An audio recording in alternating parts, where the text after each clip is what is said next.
Voici la présentation de l'enregistreur vocal de 32 Go trouvé sur Amazon au prix de 38 €, marque Vande Lyon. Alors, il est livré dans une petite boîte cartonnée à tiroir. C'est très très bien présenté, avec une notice entièrement en français, très détaillée, très utile d'ailleurs parce que le maniement nécessite une bonne lecture du mode d'emploi. Alors nous avons ici l'enregistreur. Il est très très beau, ça ressemble à une grosse clé USB avec une coque entièrement en métal qui respire la solidité. Voilà, j'enlève ici les petits plastiques.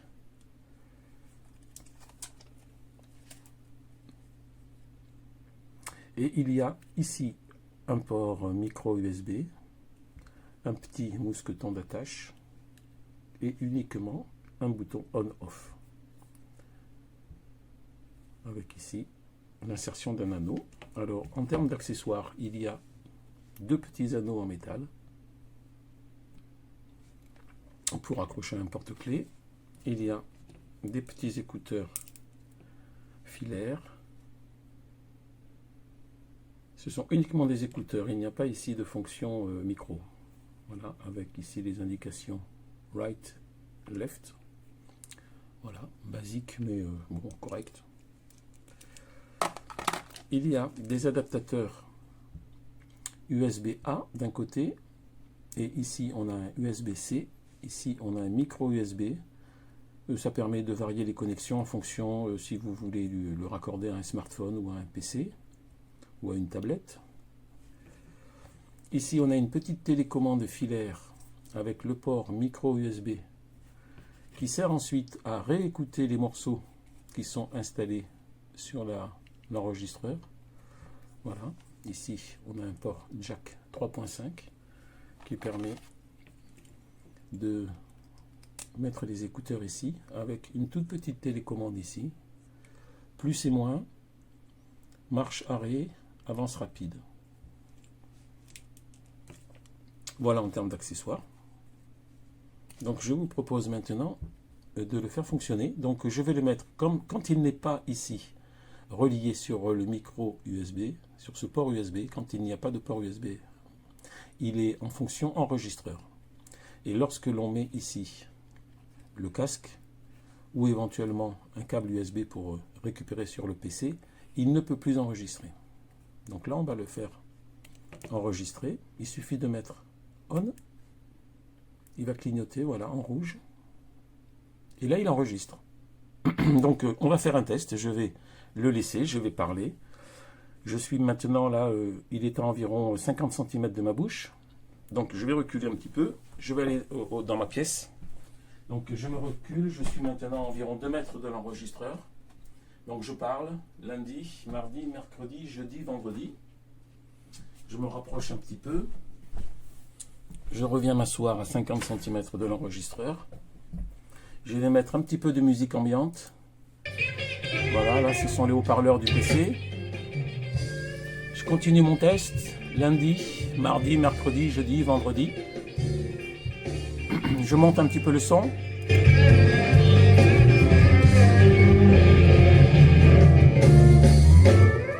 Voilà, ça c'était Buddy Guy. Je coupe le son. Et j'arrête l'enregistrement. Voilà, off. Donc je viens d'enregistrer quelque chose. Je vais maintenant utiliser un câble USB. Donc il est fourni avec ce câble USB-A micro USB. Je vais placer la connexion micro USB ici. Je vais relier avec un port, un câble USB-A qui est relié à mon ordinateur. Et je vais essayer d'aller ouvrir maintenant le logiciel. Alors je le mets maintenant sur. Voilà, donc hop, je vous montre maintenant l'écran ici, l'écran d'ordinateur. Voilà. Donc nous avons l'explorateur Windows 10 qui s'est ouvert avec ici le contenu des fichiers. vous avez ici un fichier setTime qui permet de rentrer la date et l'heure dans l'enregistreur. Il suffit de cliquer sur cette application ici, Set Digit Recorder Time. Là, il affiche la date proposée par Windows. Il suffit de mettre setTime, Success, voilà, donc succès sur la mise en place de la date 2011-24. OK. Voilà, donc maintenant, nous avons l'heure qui a été actualisée. Nous avons un fichier record. Et puis nous avons maintenant ici, par date. Donc moi, je viens de faire celui-ci. Voilà, ça c'est ce que nous venons d'enregistrer ensemble. Je vais parler. Je suis maintenant là, il est à environ 50 cm de ma bouche. Donc je vais reculer un petit peu. Je vais aller dans ma caisse. Donc je me recule. Je suis maintenant à environ 2 mètres de l'enregistreur. Donc je parle lundi, mardi, mercredi, jeudi, vendredi. Je me rapproche un petit peu. Je reviens m'asseoir à 50 cm de l'enregistreur. Je vais mettre un petit peu de musique ambiante. Voilà, là ce sont les haut-parleurs du PC. Je continue mon test. Lundi, mardi, mercredi, jeudi, vendredi. Je monte un petit peu le son.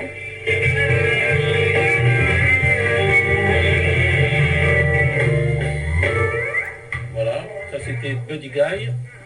Je coupe le son et j'arrête l'enregistrement. Voilà, donc c'est un format Wave. Cet enregistrement qui a duré quoi, 3 ou 4 minutes fait 1,3 kg, 1 méga,3 kg, voilà. Donc c'est très très bon, hein, le son est pas mal du tout. Hein. Il ne sature pas, il enregistre bien, il n'y a pas beaucoup de souffle avec des haut-parleurs. C'est très sympa. Alors ensuite, ce que l'on peut faire, c'est éventuellement placer des MP3 ou des Wave sur la clé USB pour s'en servir de petits lecteurs de musique. Voilà, donc si je vais dans ici, je vais enregistrer ici celui-ci, je vais aller dans la clé USB disque, et je vais, alors il faut peut-être pas que je le mette dans Record, je vais le mettre à la racine, voyons voir, coller, voilà, et puis ensuite il faudra faire des essais pour voir à quel endroit est-ce que il faut mettre les fichiers pour pouvoir les écouter comme un lecteur.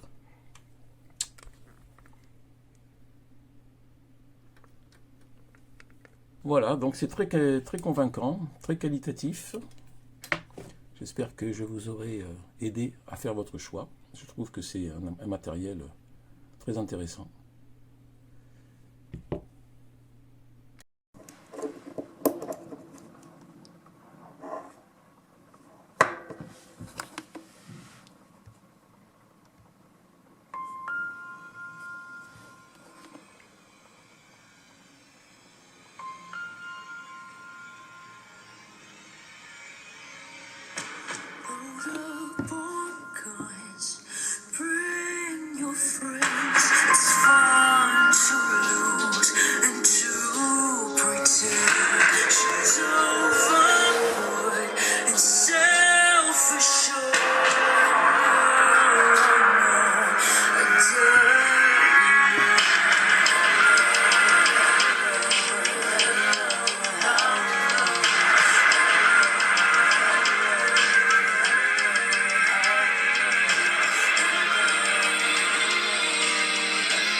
On découvre ensemble aujourd'hui un enregistreur numérique, un bloc-notes numérique nommé Digital Voice Recorder.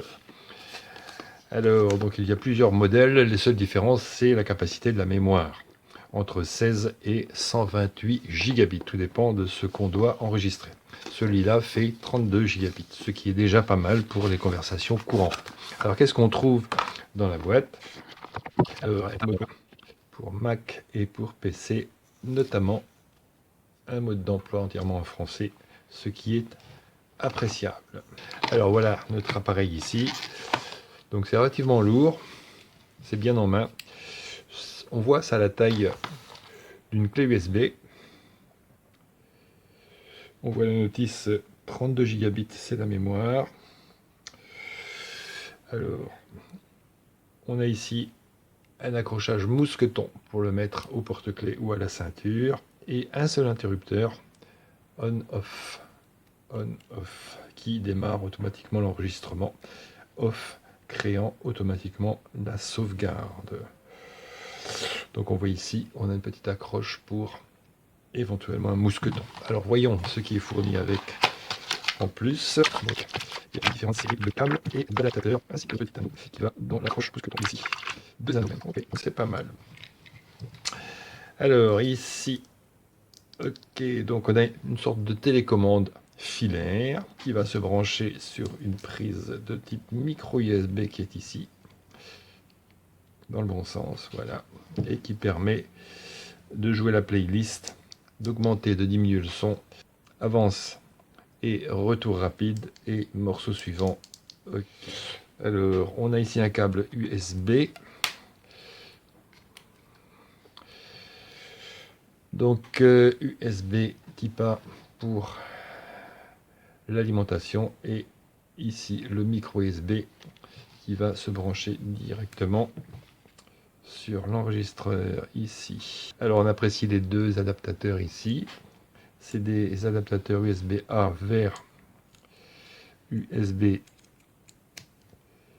C ici, donc pour les téléphones récents ou les Mac. Et ici on a la même chose mais en version micro USB. Ok, micro USB. Alors deux petits anneaux identiques que l'on va placer ici sur la prise Dragon. Voilà. Donc on les enfile, ce qui nous fait, ouais, c'est pas mal. On peut en mettre éventuellement un deuxième. Voilà. Le casque filaire qui est fourni là. Écouteurs intra-auriculaires. Ok, avec des caches-oreilles, des adaptateurs d'oreilles en taille unique. Il n'y a pas de... Donc c'est un casque assez sommaire. Et en fait, voilà, donc ça c'est la prise casque qui se met là. Ok. Donc, pour le fonctionnement d'enregistrement, tout est automatique. Il suffit de brancher. Voilà, et ça fonctionne tout de suite. Donc je suppose que là, il est en train d'enregistrer ce que je fais. Je le pose pour éliminer les bruits de manipulation. Et voilà, on voit ça clignote rouge, donc c'est en train d'enregistrer. Et là, je sauvegarde, ça clignote bleu. C'est bon. Alors je suppose qu'il y a un paramétrage par ligne de commande. C'est vrai que c'est un paramétrage assez archaïque puisqu'on n'a pas d'autres commandes. Donc là, il va falloir connecter son appareil sur le PC et charger sur cette clé enregistreuse un petit fichier de configuration. Je pense que les instructions sont marquées là-dedans. On va aller voir tout ça. Éliminer les bruits de manipulation. Et voilà, on voit ça clignote rouge, donc c'est en train d'enregistrer. Et là. Donc ici on a un enregistreur vocal qui peut s'approcher facilement à des clés et tenir le coup, dans le sens que c'est pas un petit gadget en plastique qui risque de casser facilement. Voilà, il est en métal bien solide. J'ai pas vu sur la description de l'article s'il résistait au choc, dans le sens si on fait tomber son porte-clés, est-ce qu'il va résister? Ça m'a l'air probable que oui. Par contre, pas du tout étanche. On a l'ouverture en plein air ici, sans cache, en caoutchouc. Ça, c'est un désavantage, je trouve. Mais voilà, il est assez discret, à part qu'il y a une lumière qui s'affiche, donc voilà, c'est pas quelque chose de dissimulé, hein. C'est quelque chose de discret, mais pas dissimulé. Moi, je m'en sers dans l'éventualité où j'aurai un jour un accident et qu'il y aurait un litige, voilà, pour avoir une preuve que tout s'est bien passé comme écrit. Voilà. Niveau utilisation, c'est assez simple quand on a lu le matériel, quand on a lu le manuel et qu'on a essayé une fois. Donc en gros, il y a des paramètres à régler lorsqu'on connecte l'appareil au PC. On a un fichier texte et c'est en éditant et sauvegardant le fichier texte qu'on peut régler les paramètres. Donc notamment si il enregistre avec détection de voix ou pas, c'est désactivé par défaut. Et à quel point est-ce qu'on booste le gain. Et il y a aussi une application dessus pour régler la date, pour que les fichiers soient redatés. Voilà. Sinon, au niveau de l'enregistrement, c'est très simple. En fait, il suffit d'appuyer sur On. Voilà, la lumière passe au violet, puis au rouge, et clignote. Et ça signifie que ça enregistre. Donc, une fois qu'on a terminé, on clique sur Off. Et voilà, l'appareil se coupe. Et enregistre le fichier. Si jamais on arrive à court de batterie, moi c'est ça le gros plus, je trouve, en termes de software. Si jamais on arrive à court de batterie, l'appareil ferme et sauvegarde le fichier avant de s'éteindre.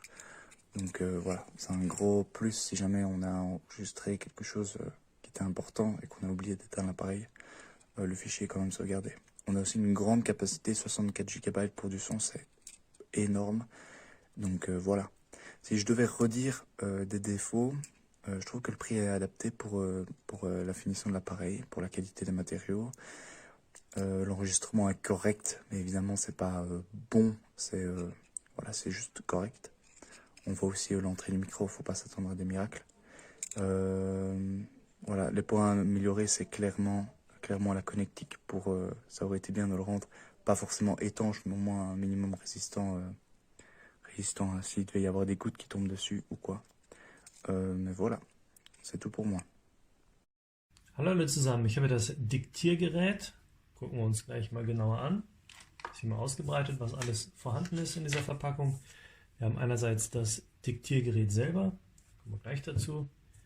Dann haben wir hier diesen Adapter, den muss ich hier ins Diktiergerät reinstecken, und zwar hier, damit ich dann hier zum Beispiel einen Kopfhörer, der auch dabei ist, anschließen kann an den Adapter. Ich habe dann die Möglichkeit, hier über dieses Diktiergerät Musik zu hören oder das, was ich aufgenommen habe, auch mir anzuhören. Möchte ich das Ganze mit dem Computer verbinden, ist zwingend dieses Kabel notwendig. Auch dieses Kabel muss ich dann, man sieht es hier vielleicht, in diesen Micro-USB-Anschluss stecken. So.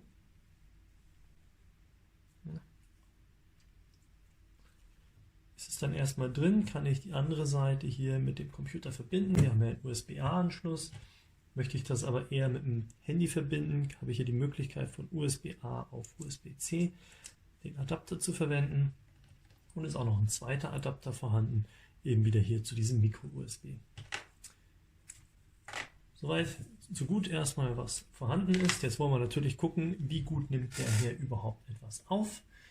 Wenn ich das Ganze aufnehmen will, möchte ich das nur hier auf On machen. Und er startet jetzt auch schon sofort mit der Aufnahme. Ich lege das jetzt mal hier hin. Und rede jetzt einfach mal direkt mit dem Gerät. Jeder soll mal ein bisschen auf den Hintergrund achten. Ich knarze jetzt absichtlich ein bisschen mit dem Stuhl. Ich werde hier ein bisschen mit der Tastatur klimpern. Und was ja auch ganz wichtig ist bei einer Konferenz, jetzt bin ich so circa 50 cm entfernt. Jetzt sind wir so einen Meter entfernt. Also einen Meter sollte das eigentlich noch gut aufnehmen können, damit man einfach an so einem Konferenztisch auch noch alle hört. Was nicht mehr ganz so wichtig ist, das sind ja 2 Meter, haben wir jetzt also so 2 Meter. Wäre natürlich schön, wenn er das noch aufnehmen kann. Und zum Schluss, am Schluss noch die 3 Meter, wären jetzt ungefähr 3 Meter. Und kann jeder selber noch mal gucken, wie gut nimmt dieses Gerät das auf. Mal zu gucken, wie das Rauschverhältnis hier ist. Ich habe auch die Gainzahl ein bisschen reduziert von 5 auf 4. Das sollte das Rauschen auch noch mal ein bisschen reduzieren.